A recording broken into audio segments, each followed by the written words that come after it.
Buenas noches, esta es la reflexión de mi parcial. Y bueno, comenzaremos con el primer problema. El primer problema era un problema en donde se nos ponía una situación de encontrar la fuerza de fricción em, mínima para que un carro no se deslice de su trayectoria. Era una carretera con un peralte de 12 grados. Como pueden ver, no me fue tan bien, ¿verdad? Entonces, con la explicación que brindaron mis compañeros, logré corregir mi error. Y pues primero quisiera enseñar lo que hice, ¿verdad? Primero fue hacer dos, dos DCLs que pues son dos perspectivas diferentes de ver el problema. Yo personalmente utilicé el de varios ángulos como el derecho, ¿verdad? Y pues desarrollé las diferentes fuerzas en los ejes X y Y. Mi error fue al cometer, mi error fue al despejar la fuerza normal de, de las diferentes fórmulas, ¿verdad? Porque la verdad no sabía cómo hacerlo.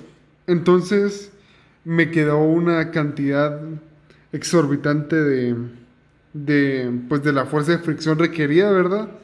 Entonces, quisiera pasar a comentar mis errores, ¿verdad? Como aquí prácticamente son los mismos DCLs. Aquí tenemos el mismo despeje con las diferentes fuerzas. Y aquí es donde quisiera empezar a recargar, ¿verdad? Entonces, como tenemos dos igualaciones de la fuerza de fricción, entonces lo que hice fue multiplicarlas por su recíproco para poder igualar las dos, ¿verdad? Entonces, a la que tiene la fuerza de fricción por el seno, lo multipliqué por el coseno, y la que tiene la fuerza de fricción del coseno, lo multipliqué por el seno. Y a partir de ahí ya puedo igualar las dos fuerzas. Como pueden ver, me queda esta gran expresión, F de seno de teta por coseno de teta es igual a la masa por gravedad, etcétera, ¿verdad? Después lo que hice fue factorizar los términos, ¿verdad? Factorizar la masa, factorizar la normal. Y como podemos ver, nos quedó una identidad de coseno cuadrado más seno cuadrado, lo cual sabemos que es 1. Em, ya pues desarrollando la operación, me queda que pues la fuerza de fricción es 6.698 newtons. Bueno, eso concluiría el primer problema. Quisiera continuar con el segundo. El segundo problema realmente creo que fue una confusión de términos, porque yo tenía las respuestas buenas, pero no logré expresarme correctamente. Entonces, como pueden ver aquí, paso de una fuerza en X a un conjunto de todo así de la nada, ¿verdad? Y aquí saqué una fuerza normal que realmente no necesitaba. Entonces, quisiera pasar a la solución. Como pueden ver, tengo dos DCLs, igual que en el examen, ¿verdad? Los cuales me indican que la masa grande y la masa pequeña. Pues lo que hice fue pues hacer la sumatoria de las fuerzas en X en cada uno de los DCLs y después igualarlos. Ya la sumatoria de las fuerzas en X totales. Entonces sabemos que las sumatorias de las fuerzas en X totales son la suma de las masas por la aceleración y, y bueno, entonces desglosé las fuerzas en X, ¿verdad? Entonces me queda que los 620 newtons iniciales, pues menos las dos fuerzas de fricciones que tenemos, más, no, igual a la sumatoria de las dos masas por la aceleración. Entonces, despejando pues con los datos que tenemos, que la masa 1 son 75 gramos, la fuerza aplicada son 620 newtons, la masa 2 son 110 gramos y el coeficiente de fricción cinética es de 0.15, pues desarrollamos la ecuación pues con los diferentes términos que requerimos y nos queda que la aceleración ya despejada es de 1.88. Ahora en el bloque 2 solo fue desarrollar lo que sería el bloque que está siendo empujado. Entonces, está la fuerza aplicada del bloque anterior, del primer bloque, menos la fuerza de fricción del bloque 2, y es lo mismo a la masa por la aceleración del bloque, ¿verdad?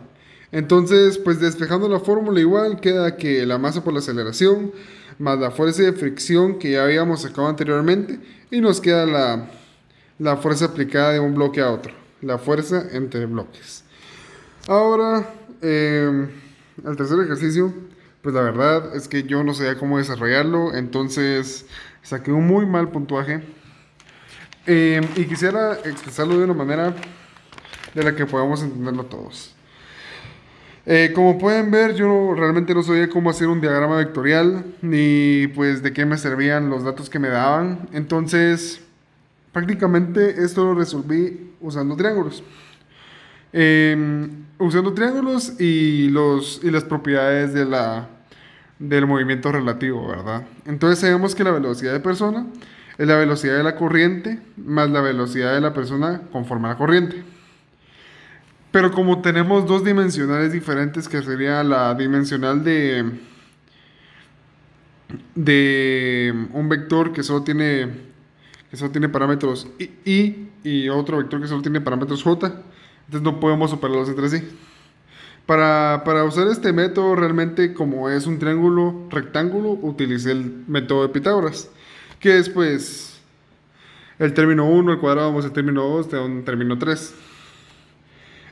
Y esto ya me saca la velocidad de la persona conforme el río.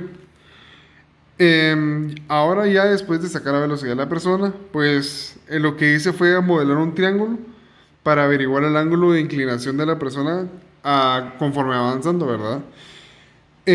Pues como lo hice fue utilizar el arco tangente para sacar el ángulo, y lo que sería el cateto opuesto dividido el cateto adyacente, y eso pues aplicaba la función de arco tangente. Y esto me dio un grado de 40.82. Ahora, como estoy utilizando prácticamente ángulos semejantes, porque en el triángulo anterior estaba viendo velocidades y en el triángulo que voy a ver ahorita son distancias. Pero como sé que son directamente relacionadas, entonces puedo asumir que el ángulo de inclinación es del mismo. Como sabemos, el ángulo de inclinación solo utilizamos las funciones trigonométricas. En este caso sabemos que la hipotenusa, en este caso sabemos que el coseno del ángulo es el cateto adyacente dividido la hipotenusa. Entonces despejamos la ecuación y nos queda que la hipotenusa es el cateto adyacente dividido el coseno del ángulo, el cual ya tenemos. Y nos queda que la distancia recorrida del nadador es de 101.75 metros. Ahora lo que hacemos prácticamente es, para sacar el tiempo del nadador, es utilizar la fórmula básica de un movimiento lineal, que sería el x final es igual a la x inicial por la velocidad y el tiempo. No, el x final es igual a la x inicial más la velocidad por tiempo. Entonces, como la x inicial es 0, podemos asumir que la x final es velocidad por tiempo. Como ya tenemos, como lo que necesitamos es el tiempo, despejamos la t, ¿verdad? Y nos queda que el tiempo que se tardó el nadador es de 175.44 segundos. Muchas gracias.